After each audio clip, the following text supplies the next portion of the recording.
Hi guys! So today I wanted to show you this drawing I did of a Monstera leaf that I have titled Fragile. It's a personal piece. It's a bit about how life is quite fragile and can be altered by the simple pull of a string. So for this drawing I am using markers as a base for my color pencil, as I did in another video that I will leave a card for. The markers below really speed up the process of the color pencil layers itself, so that is really nice. I'm starting off with various tones of greens. I'm using both warm tones and cool tones, as well as some grays.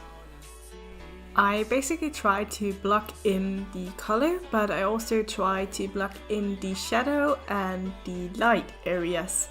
So I'm using a dark bluish green for some of the really shadowed areas, and then I'm using a warm green for the highlighted areas, as cool tones tend to push things a bit back and warm tones tend to bring things a bit forward, and I wanted highlighted areas to stand a bit out. And for the very light areas I used a warm grey because I didn't have any lighter greens, otherwise I would have used that, but the warm greys worked actually really well. Putting color pencil on top of markers is actually quite forgiving. You're able to hide a lot and you're able to add a lot of more details, but one of the things that will shine through is if you have any very harsh lines. So, or any very harsh transitions. So what I try to do is I blend a lot between my darker and my lighter areas, so I won't have any sharp edges peeking through. Also, if you're going to have lighter areas, keep them light, as color pencil can be difficult to cover other colors with. And the markers that I'm using is Stylefile markers. They have a brush and a chisel end. And the paper I'm drawing on is the Strathmore Tone Tan.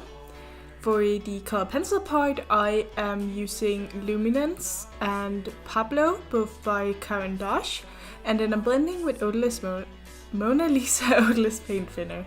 I'm also using quite a few polychromos from Faber Castell, but honestly you can use any type of color pencil on top of the markers. It doesn't really matter what brand you're using. I'm just slowly building up my detail using the color pencils. I start by laying down a base layer where I just have the light and dark, the values, the contrast, building in, and then I will blend that out and add on another layer. I try to avoid drawing where I have my red yarn string coming through, as it will be very difficult to have the red appear very bright if I have green underneath. Red and green are the opposite colors. They're on the opposite spectrum of the color wheel, so they're creating a great contrast together, but if they are mixed they will make a yellow brownish tone, and that's what I want. I want a very bright red color. Drawing the yarn string itself is actually quite simple. I am using a orange red tone as my base, and then I'm going over that with a violet to add the details, the twirling of the string itself, as well as some shading on the edges. And then I'm taking quite a bright red and adding even more details, as well as some frayed elements of the yarn string around it. Drawing the stem of the Monstera plant is pretty much like drawing any other cylinder kind of shape. You have a highlighted area, then a shadow being cast, and then there's light reflected upon that area, so you have some highlight again. If you're struggling with basic shapes like this, going back to graphite or charcoal and drawing in a grayscale instead of colors is a really helpful tool, and then just drawing some circles, some cylinders. There's a lot of great tutorials online for this, and that can really help you, as you can put it into other different pieces such as this. And I'm terribly sorry about the horrible lighting that is going to be in a second. I had adjusted my drawing lamp and I tried to look at my camera to see if it's reflecting, but it didn't look like it. But yeah, it was. So I'm terribly sorry about that. I hope you can see what I'm doing anyways.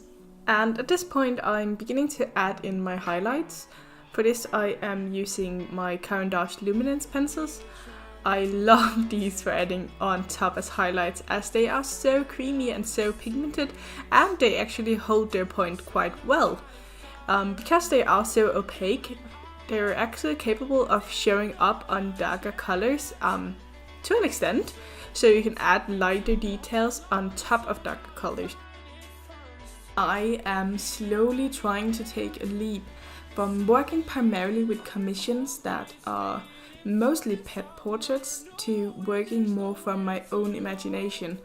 And it has been quite difficult, as I'm trying to move away from relying heavily on reference photos to trying to stock things together using reference photos, using my knowledge, using live reference. For instance, this drawing I was using a reference photo I had found online, but for the string itself I was actually using some red yarn I had at home laid down beside my drawing, and then using that as a reference.